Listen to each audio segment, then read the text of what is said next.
ako na kahit na wala na ako sa mundo, ang pagmamahal ko sa kanila hanggang sa kabisig ng statue. Very hanggang sa buti. Oh, very good na ito, Win! Miss Q&A kapag pagaling pa ng journal. Dahil ang trust, ang tiwala, mahirap na po balik-ibalik. Madali na kailangang aprubahan ng Philippine.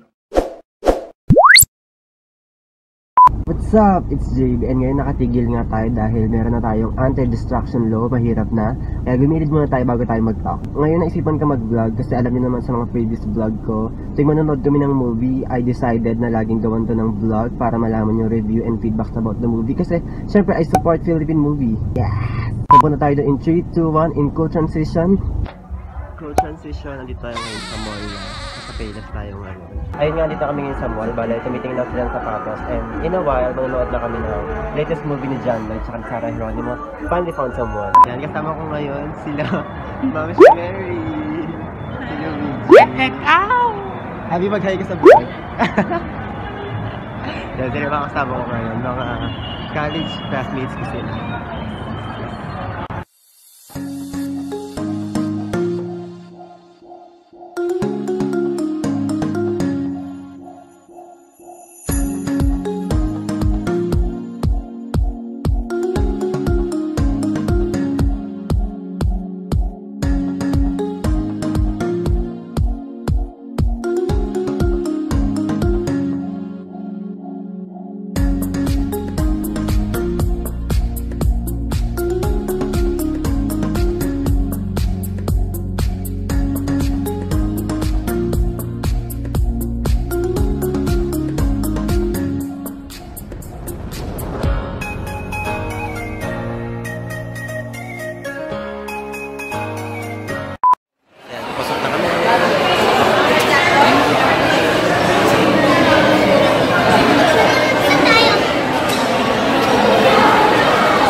Pasok na kami ng cinema. Oh, wait lang. Pasok na kami ng cinema 6 to start na yung movie. Mamaya, yung review abangan niya. 2 hours later. We're done watching the movie. Balik kakain lang kami. Mamaya yung review abangan niya. Ipapakita ko pala sa inyo yung OOTD ko ngayon.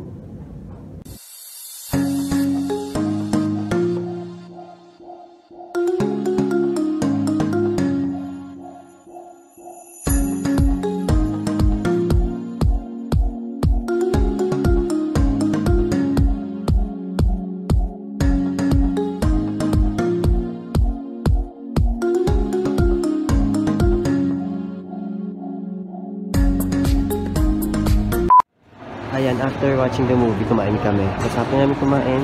Ayan, almost nagko-close na yung mall. Nagdidikit na yung mga empleyado. Naabutan na kami ng closing. Merong mas bukas kaya nilagay sila ng chairs dyan sa likuran. It's raining and nag-aantay kami ngayon ng Uber. Dahil kami ay mag-lunch. We're now here sa the beach. Waiting lang kami kasi medyo madaming tao dito.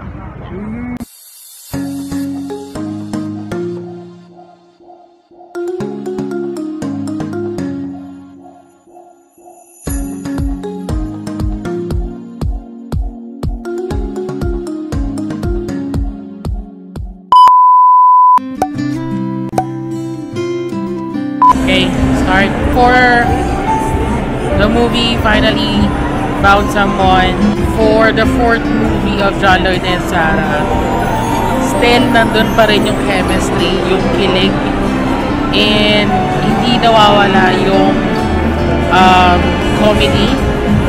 It's mix of romance and comedy. At this movie, I can say that it has a lot of surprise. Nag-enjoy ako. It's worth it panoorin ito. And this movie is for sa mga taong iniwan, hindi maka-move on. Mga taong gustong mag-move on at yung taong gustong magmahal mo. Hello, mic check, mic check. So ayun, ang review ko about the movie.